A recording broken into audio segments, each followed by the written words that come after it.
Les 7 secrets du chemin de Dieu. Lilias Trotter, 1853-1928. L'ouvrage lui-même est de 1926. Le chapitre que nous allons lire aujourd'hui s'appelle « Le secret de la vie triomphant de la mort ». Nous rappelons que cet ouvrage est basé sur les 7 déclarations du Christ « Je suis » dans l'évangile de Jean, et que le propos de Lilias Trotter est adressé à ses frères soufis, Jean de la Voix.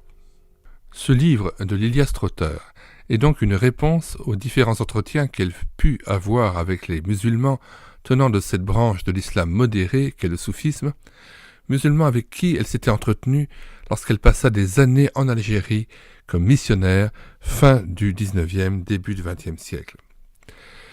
Nous recommandons d'ailleurs à nos auditeurs un ouvrage fort éclairant sur les méthodes d'évangélisation que Lilias Trotter développa auprès de la communauté musulmane. Il s'agit de Victoire sur l'impossible de Philippe de Corvée que nous avons numérisé et mis sur le site internet médiathèquechrétienne.fr gratuitement et en téléchargement libre. Juste une petite définition du soufisme pour bien comprendre à qui était destiné ce livre. Le soufisme désigne les pratiques ésotériques et mystiques de l'islam visant la purification de l'âme en vue de se rapprocher de Dieu. Il s'agit d'une voie d'élévation spirituelle, un chemin initiatique de transformation intérieure qui transcende le formalisme des intégristes et autres tenants d'un islam rigoriste. Il se veut le cœur de l'islam. Chapitre 5, donc, le secret de la vie triomphant de la mort. Marthe dit à Jésus, « Seigneur, si tu eusses été ici, mon frère ne serait pas mort. Mais je sais que maintenant même, tout ce que tu demanderas à Dieu, Dieu te l'accordera. » Jésus lui dit, « Ton frère ressuscitera. » Marthe lui répondit, « Je sais qu'il ressuscitera à la résurrection, au dernier jour. » Jésus lui dit, « Je suis la résurrection et la vie. Celui qui croit en moi vivra, quand même il serait mort, et quiconque vit et croit en moi ne mourra point pour toujours. » Jean 11, versets 21 à 26. Pour comprendre le sens le plus direct des paroles qui viennent d'être citées, il faut se rappeler les circonstances dans lesquelles elles furent prononcées. Un homme nommé Lazare, qui était un des amis de Jésus-Christ, était mort et avait été déposé dans sa tombe 4 jours avant l'arrivée du Maître, lequel avait été pourtant informé de sa maladie. Ses sœurs, Marthe et Marie, elles aussi disciples de Jésus-Christ, doutaient dans leur chagrin du Maître qui avait laissé mourir leur frère. Elles ne comprenaient pas qu'il leur réservait un miracle plus grand que celui qu'elles avaient espéré, non pas la guérison de leur frère, mais sa résurrection.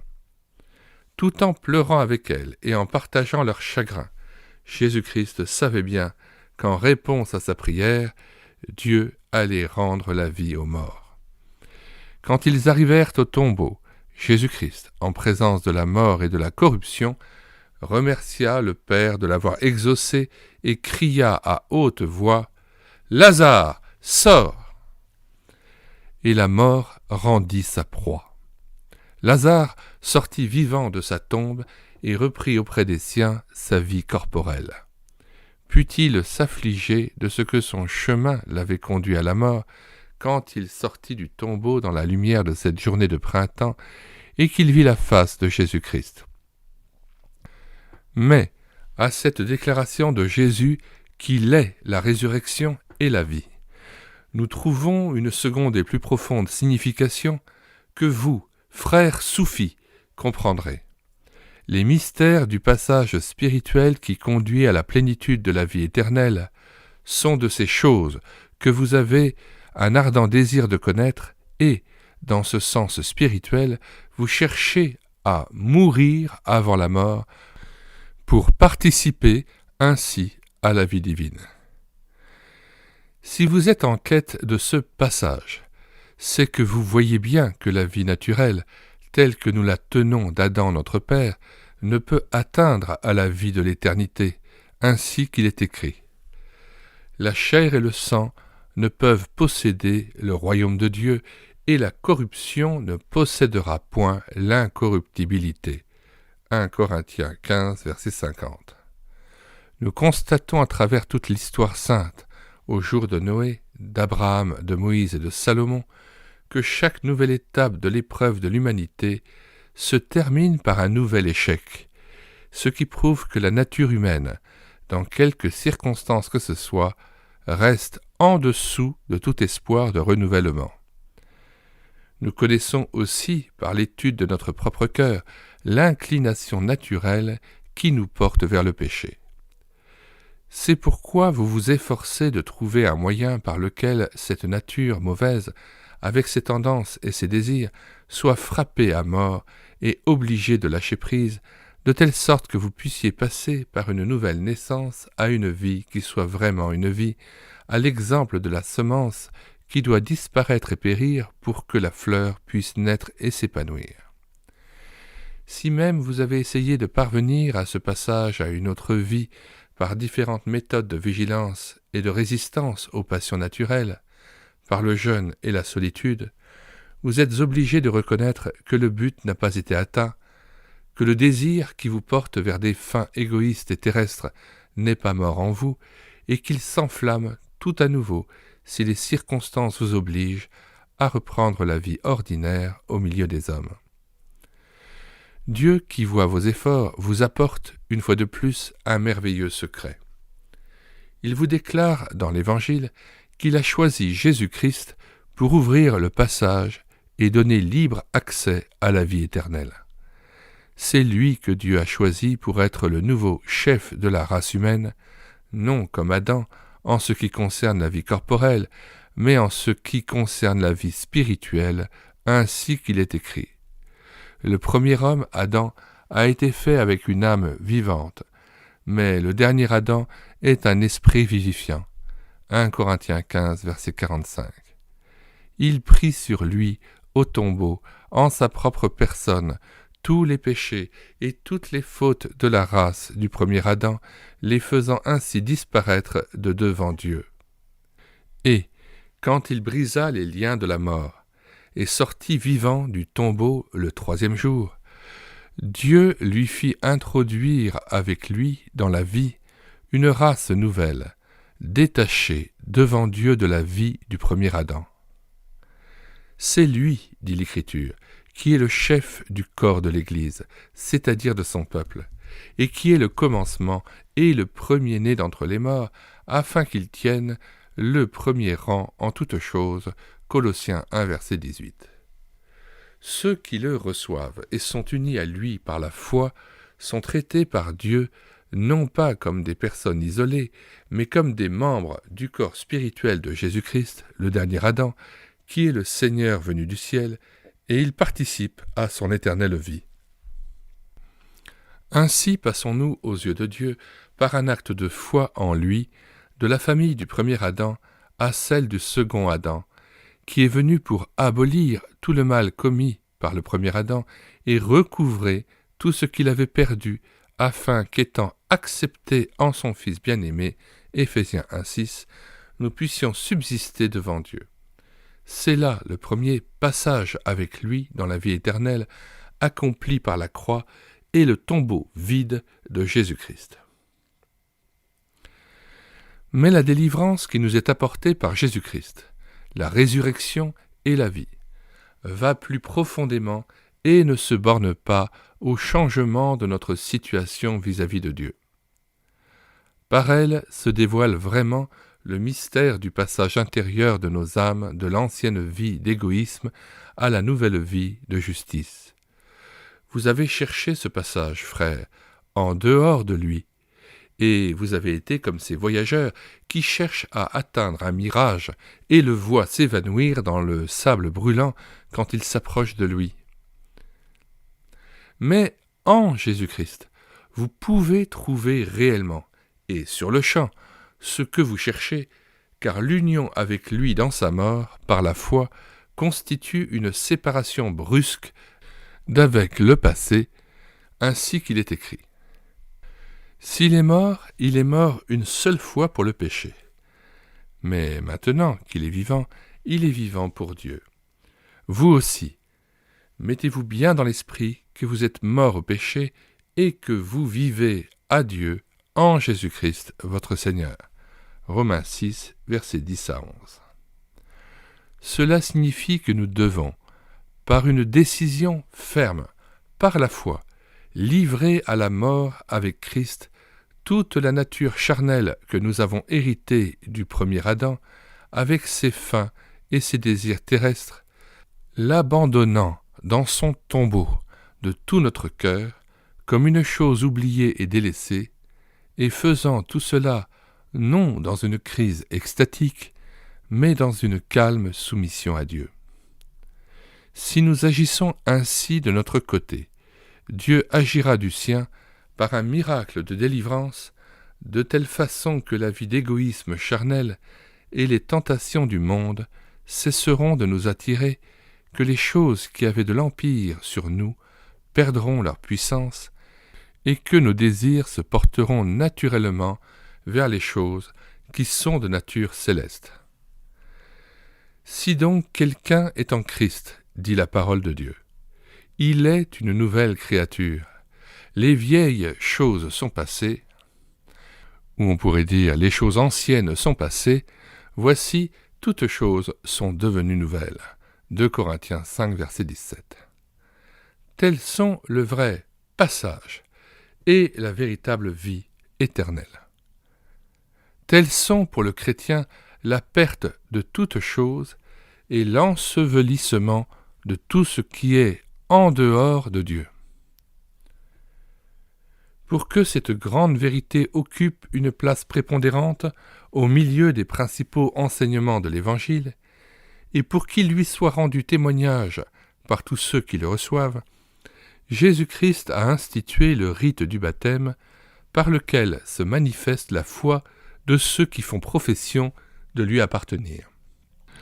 Lorsque ce rite est pleinement accompli, le disciple, descendu dans une rivière ou dans un bassin, est plongé sous l'eau par son maître pour représenter son ensevelissement et, quand il en sort, cela veut dire que tout ce qui appartenait à la chair est mort en lui et que tout ce qui appartient à l'esprit est vivant.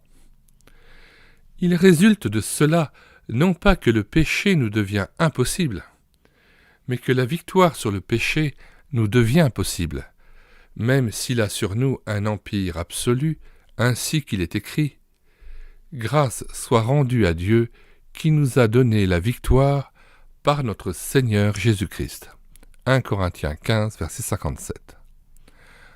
Pour autant que le disciple persévère dans cette attitude de foi et de volonté, Dieu l'assiste puissamment de façon que la disparition des choses anciennes et l'affermissement des nouvelles se traduisent par des faits positifs dans sa vie quotidienne, c'est-à-dire dans ses pensées, ses paroles et ses actes. De même que la semence, une fois mise en terre, se décompose graduellement pour libérer la nouvelle vie qui est en elle, ainsi agit Dieu à l'égard de notre nature charnelle en la livrant, une fois pour toutes, à la mort et à l'ensevelissement avec Christ, puis en complétant sa destruction en détail, suivant les circonstances de la vie, jusqu'à ce que tout son pouvoir ait disparu. Nous arrivons maintenant aux derniers mots du passage cité en tête de ce chapitre. Et ils vont nous donner une intelligence plus grande encore du secret de la victoire de Jésus-Christ sur la mort. Les voici. « Celui qui croit en moi vivra, quand même il serait mort, et quiconque vit et croit en moi ne mourra point pour toujours. » Nous avons là la promesse du passage final qui est encore réservé au peuple de Dieu et qui sera pour lui le passage des passages. Alors, enfin, par la rédemption de notre corps qui complétera celle de l'esprit et de l'âme, nous serons délivrés de la servitude de la corruption pour être dans la liberté glorieuse des enfants de Dieu. Romains 8, verset 21. Ces paroles de Christ nous indiquent les deux voies dans lesquelles s'accomplira le dernier passage de la condition terrestre à la condition céleste lors du retour du Seigneur. Pour la grande armée de croyants, c'est la première partie de la promesse qui se réalisera au jour de sa venue. Celui qui croit en moi vivra quand même il serait mort. Car ceux qui, dans le passé, se sont endormis en Jésus-Christ seront les premiers à recevoir leur nouveau corps quand il appellera les siens au jour de la première résurrection. Apocalypse 20, versets 5 à 6. Et ces corps qui avaient été semés corps naturels ressusciteront corps spirituels. 1 Corinthiens 15, verset 44. Mais, au même moment, s'accomplira la seconde partie de la promesse du Seigneur. Celui qui vit et croit en moi ne mourra point pour toujours. Car alors viendra ce qui a été prédit par l'apôtre Paul. Le Seigneur lui-même descendra du ciel dès qu'il aura donné le signal par la voix d'un archange et par la trompette de Dieu, et ceux qui sont morts en Christ ressusciteront premièrement. Ensuite, nous qui vivons et qui serons restés sur la terre, nous serons enlevés tous ensemble avec eux dans les nuées, au-devant du Seigneur, en l'air, et ainsi nous serons toujours avec le Seigneur. 1 Thessaloniciens 4, versets 16 à 17.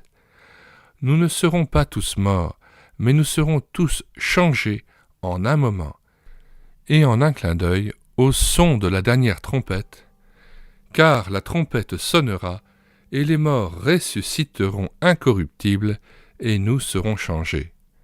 Alors, cette parole de l'Écriture sera accomplie. La mort est engloutie dans la victoire. 1 Corinthiens 15, versets 51 à 54. Telle est la transfiguration opérée par la grâce à laquelle s'attendent les disciples de Jésus-Christ et qui est, jour après jour, au cœur même de leurs espérances. Mais ceux-là seulement qui, dès maintenant, seront passés avec lui, en esprit, de la mort à la vie, prendront part au glorieux passage qui est encore à venir. C'est pourquoi vous aussi, tenez-vous prêts, car le Fils de l'homme viendra à l'heure que vous ne pensez pas. Matthieu 24, verset 44. Dans les commentaires de cette vidéo, nous mettons un lien en vue de commander cette petite brochure d'un prix tout à fait modeste, à 50 centimes d'euros, sur le site EAS.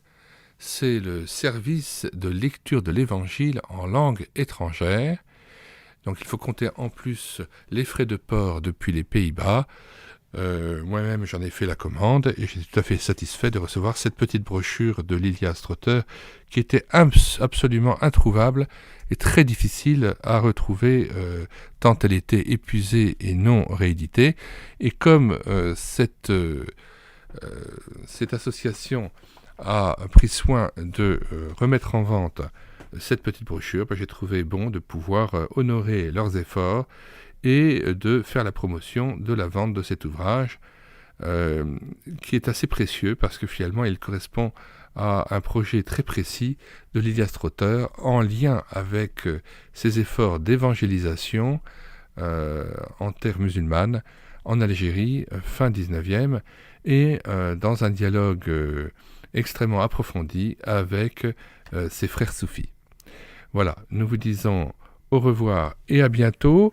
Nous vous conseillons néanmoins donc d'aller sur le site internet médiathèquechrétienne.fr afin de pouvoir aussi télécharger l'autre ouvrage de Lilia Strotter que nous avons numérisé et qui s'appelle Parabole de la croix. Nous avons aussi pris en charge en audio cet ouvrage sur médiathèquechrétienne.fr. Donc Lilia Strotter était une artiste en même temps qu'elle était missionnaire, et Parabole de la croix allie l'observation de la nature et une méditation extrêmement approfondie par rapport à l'Évangile, et on y voit une connaissance extrêmement fine et une perception extrêmement originale de la parole de Dieu et de son lien qu'elle avait su développer avec son Seigneur. Nous vous disons au revoir et à bientôt.